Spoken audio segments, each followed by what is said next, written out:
वगैरे करताय का?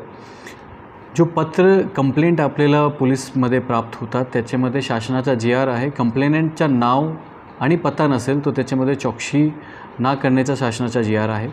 आम्हाला एक पत्र याच्यामध्ये वाया मीडियमवरून प्राप्त झालेलं आहे, ज्याच्यामध्ये तक्रारदाराचं नाव नाही आहे. तो असं केसमध्ये मी हे सगळ्यांना सांगू इच्छितो, कोणालाही कुठल्याही प्रकारची तक्रार असेल तर तुम्ही डायरेक्टली पोलिसांकडे येऊ शकता, मला भेटू शकते, आमचा संवाद QR कोड वापरू शकते आणि जे काय तुमची तक्रार असतील आम्ही सगळे हँडल करू. तुम्हाला असं वाटते की तुमची ओळख गुप्त राहिले पाहिजे त्याच्यामध्ये सुद्धा आम्ही बघू, पण हे निनावी तक्रार पाठवून वेगळा उद्देश साबित करण्याचा मी सगळ्यांना ह्याच्यामध्ये मनाई म्हणतो की हे नाही केले पाहिजे. कोणाला काहीच तक्रार असेल तो आमच्याकडे आलं पाहिजे.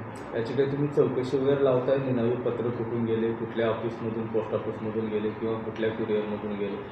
निनावी पत्रचे जे तथ्य आहे त्याच्यामध्ये आम्ही अभ्यास करणार, आमच्या पोलीसच्या किंवा क्राईमच्या संबंधात असेल त्याच्यामध्ये बघणार. बाकी तो पत्र निनावी आहे, शासनाच्या GRच्या हिशोबाने आम्ही पुढे पडणार.